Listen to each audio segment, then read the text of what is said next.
Les refs, parlons football. On vous le dira jamais assez. Respectez le Paris Saint-Germain. Le PSG est devenu un très grand club européen et il a encore prouvé aujourd'hui, malgré le fait de s'être fait voler en 4K Full HD, parce qu'aujourd'hui l'arbitre, c'était cataclysmique. On a eu une super première mi-temps, ça jouait bien, il y avait du rythme des deux côtés, c'était vraiment une belle bataille. Malheureusement, il y a eu cet horrible fait de jeu sur Jamal Musiala qui s'est fait une très très grosse blessure. D'ailleurs, je vais en faire une vidéo parce que je vois il y en a, ils commencent à tout mélanger. En attendant, on lui souhaite vraiment un prompt rétablissement en espérant vraiment qu'il revienne parce que c'est un super joueur. Et puis même de toute façon, impossible de se réjouir de la blessure de quelqu'un.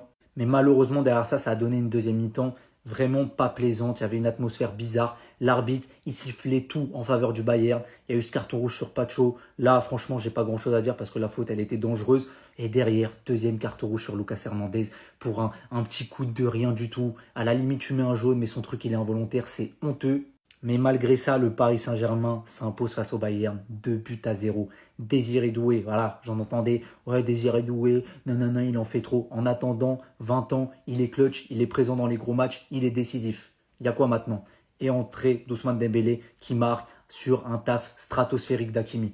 Bref, tout ça pour dire que malgré s'être fait voler en 4K Full HD devant le monde entier, le PSG, malgré ça, est beaucoup trop fort. Maintenant, on a tenu notre promesse. Les Madrilènes, on vous attend pour la demi. Au final, qui va les arrêter, les gars? Qui va arrêter ce virus parisien? Expulsion de Pacho. Résultat, Paris Saint-Germain à 10 contre 11 face au Bayern Munich. Très belle équipe du Bayern Munich qui circule assez bien le ballon, qui met de l'intensité. Expulsion de Hernandez, 9 contre 11. Vous imaginez l'écart qu'il y a? On dit que le Paris Saint-Germain va probablement se faire égaliser. Non, déjà qu'il menait 1 but à 0.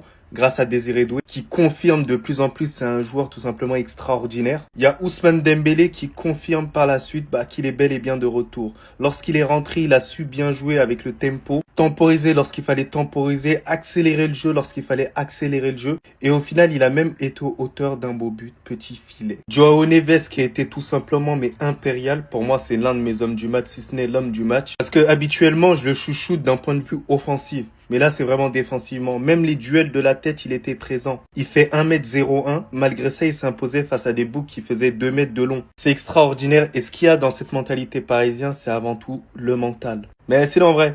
À toi? Moi, tout comme bien, alhamdoulilah. Je soupçonne. Il est dopé, les gars. Ce n'est pas possible. Il est beaucoup trop fort. Vous voyez, aujourd'hui, il y en a plein qui vont me dire Désiré Doué, c'est l'homme du match. Il a fait un match stratosphérique, Désiré Doué. Mais le meilleur joueur de cette partie-là, c'est Joao Neves. C'est incroyable le match qu'il nous a réalisé. Habituellement, vous le savez très bien, moi je le valorise sur son aspect offensif, ce qu'il peut apporter aux attaquants. Mais là, aujourd'hui, c'était une dinguerie défensivement. Il a montré qu'il savait faire autre chose que seulement défendre. Et ça montre la carrure d'un grand joueur tout simplement. Et je vous le dis, c'est l'un des meilleurs milieux de terrain au monde. Aujourd'hui, il a réussi 4 tacles, 5 récupérations de balles, 7 duels sur 10 remportés. C'est impressionnant pour un milieu de terrain, les gars. Et une passe décisive. Donc les gars, c'est véritablement le joueur de l'ombre. C'est véritablement des joueurs comme ça que le Paris Saint-Germain recherchait dans son effectif. Des joueurs qui apprécient le maillot, qui mouillent le maillot. Des joueurs qui aiment tout simplement Paname. On sent que lorsqu'il joue sans complexe. Il joue pour défendre tout simplement ses couleurs. C'est ça que j'apprécie énormément sur ce joueur-là. Il n'a pas forcément besoin d'avoir une taille stratosphérique pour s'imposer dans les duels de la tête. Il en a récupéré énormément dans ce match-là. Donc big up. Franchement, le mettre en lumière, ça fait énormément plaisir. Donc big up pour ce joueur-là. 96e minute, Achraf Hakimi dans la surface adverse à 9 contre 11. Il dribble 2 joueurs. Il fait la passe à Dembélé. Dembélé qui finit, qui vient de revenir de blessure. Tout ça pour climatiser le Bayern de Munich et les sortir définitivement de la compétition de la Coupe du Monde des clubs. Quel match de fou c'était les gars, quel match. Même les plus grands scénaristes, ils n'auraient pas imaginé ça. Paris qui prennent 2 cartons rouges les gars en une dizaine de minutes environ. Désiré Doué, les gars, qui claque un but, mais qui est magnifique. Il dribble sur son côté, il voit l'espace, il feinte d'enrouler, il tire premier poteau, tout le monde est pris à contre-pied, but. Et les gars, comme je l'ai dit, Achraf Hakimi et Dembélé qui ont fait un taf monumental. Hakimi, les gars, il a joué tous les matchs, toutes les minutes. Et là, à la 96e, il est encore en train de dribbler dans le camp adverse, dans la surface adverse. De plus, sur le but de Dembélé, les gars, genre quelques secondes avant, 15 secondes avant, Dembélé, il explose la barre, tout simplement les gars. Il explose la barre de Manuel Neuer. Maintenant, Paris sont qualifiés pour les demi-finales. On va voir qui va les rejoindre, soit le Real Madrid, soit le Borussia Dortmund. On verra ça ce soir les gars. Et croyez-moi, on va en parler, on va faire une vidéo, vous inquiétez pas. Achraf Hakimi. Achraf Hakimi. Hakimi, c'est Ouais, qui tient, qui passe. Magnifique. Achraf Hakimi. Il Oh! Ils sont héroïques, c'est pas... Là, remettons un peu les choses dans le contexte. Hakimi, cette saison, c'est 99 000 matchs. Ça, ils sont à 9 contre 11. Ils sont à 9 contre 11. Nous sommes à la quoi? 95e, 96e, je sais plus. 3-4 joueurs, les gars. Ça, c'est une caviar ce qu'il a fait comme passe à Dembouz. Frère, il a couru tout le match. Hakimi, c'est... Les gars, c'est top 3, au moins top 3 ballon d'or. Je parle pas de ballon d'or africain. Ballon d'or africain, c'est déjà pour lui. Ça, il n'y a même plus de débat normalement. Là, tu le sais, il n'y a plus de débat sur le BO africain. Mais c'est top 3 ballon d'or. Et ceux qui disent ballon d'or Hakimi, les gars, je peux pas leur en vouloir. Il a joué 99 000 matchs cette saison. Il est là chaque match. Il est tout le temps décisif. Il est tout le temps là dans les grands matchs, Hakimi. Ah, les gars, cette équipe, à 9 contre 11. À 9 contre 11. Dis-moi ce qu'il fait. À la 95e, presque 16e minute. Hakimi, c'est trop, les gars. Dis-moi d'où il part déjà. Dis-moi d'où il part. Quand au début de l'action où Dembouz fait une excellente remise et ça part et tout, après il tape la transversale, tout ça. Dis-moi d'où il part, Hakimi. Dis-moi d'où il part. Les gars, moi je suis choqué en fait. Je suis choqué de son niveau. Je suis choqué en fait d'Hakimi. Je suis choqué d'Hakimi sur Enrique. Je suis choqué de son niveau, les gars. Il me pressionne, je sais pas. À chaque match, il me fait encore... Je sais pas, à chaque match, il me choque à chaque match. C'est une dinguerie ce qu'il fait. C'est une dinguerie ce qu'il a fait. C'est une dinguerie, les gars. Il est trop boosté. Ouais, je transpire. Oh. Hakimi, ouais, franchement. Dembouz qui finit bien. En plus, t'as la célébration qu'il fait pour Diogo Jota. Paix à son âme encore une fois de plus. Franchement, ce club-là, franchement, chapeau. Respect à vous. Vous méritez tout ce qui vous arrive actuellement. C'est trop. PSG, c'est trop. À 9 contre 11, frère. Regardez bien la célébration.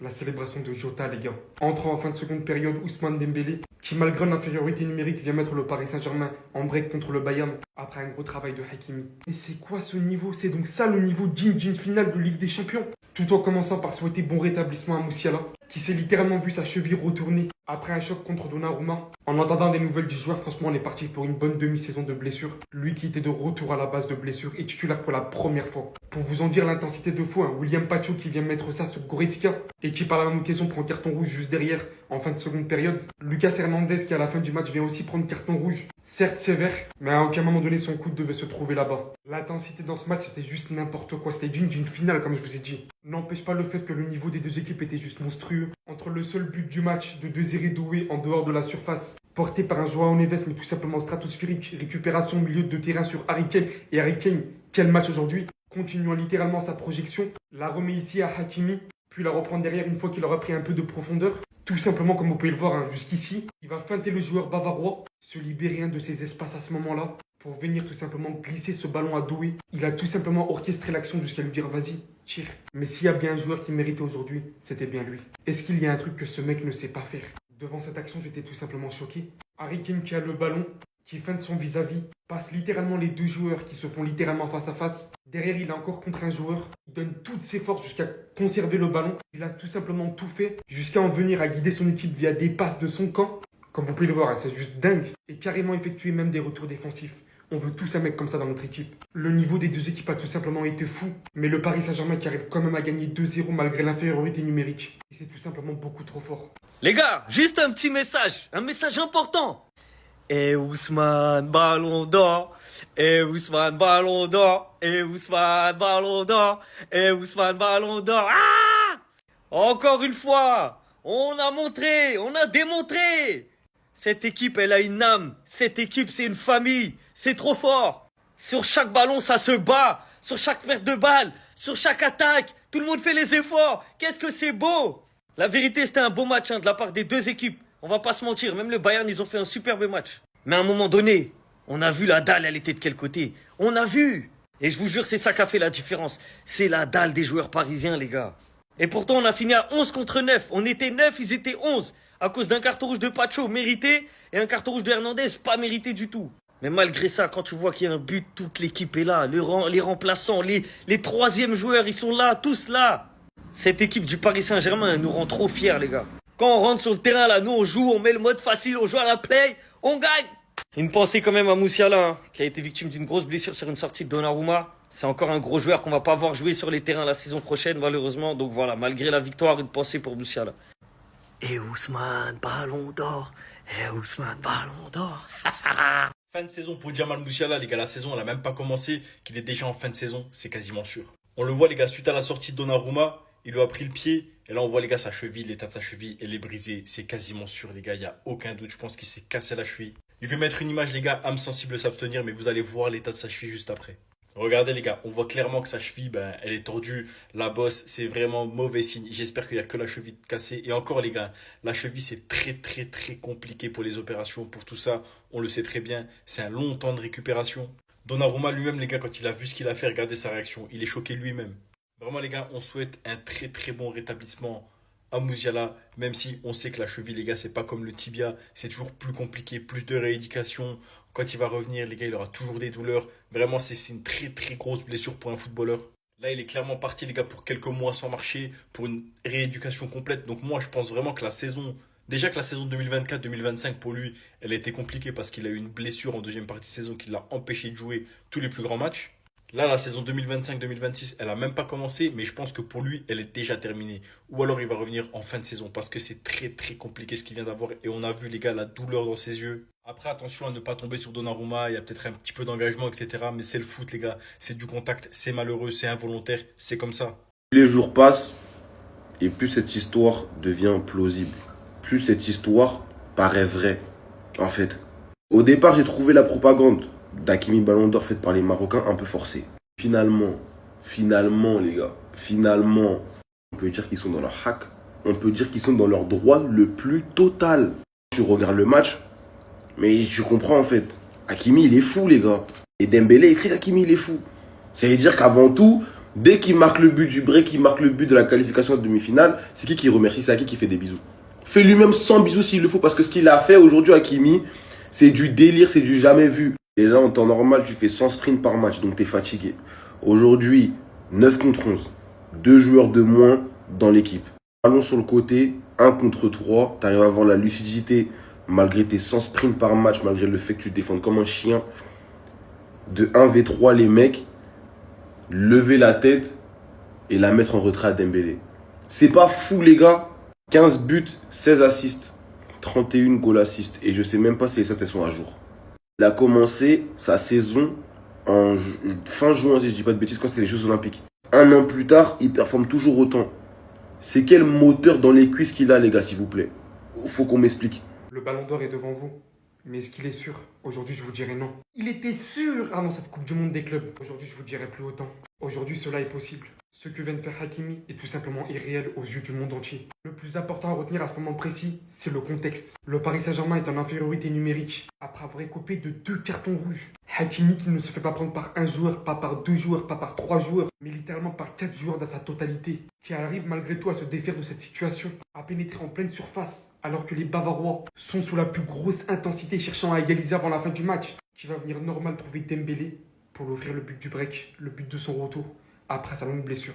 Hormis le fait qu'il est probablement le meilleur à son poste actuellement dans le football, je commence même à me demander si de l'histoire, il va pas commencer à prendre une grosse ampleur dans le top 3, top 4. Le niveau affiché, la constance, la régularité sur le long terme, mais c'est tout simplement beaucoup trop fort. Physiquement, comment il tient à la course, à la vitesse, du 0 jusqu'à la 90e minute. Ce qu'il fait aujourd'hui techniquement, il faut attribuer du respect les gars, c'est un latéral. Aujourd'hui, ces mecs-là n'ont pas le crédit d'un attaquant qui marque je ne sais combien de buts, mais je vous assure qu'ils méritent tout autant.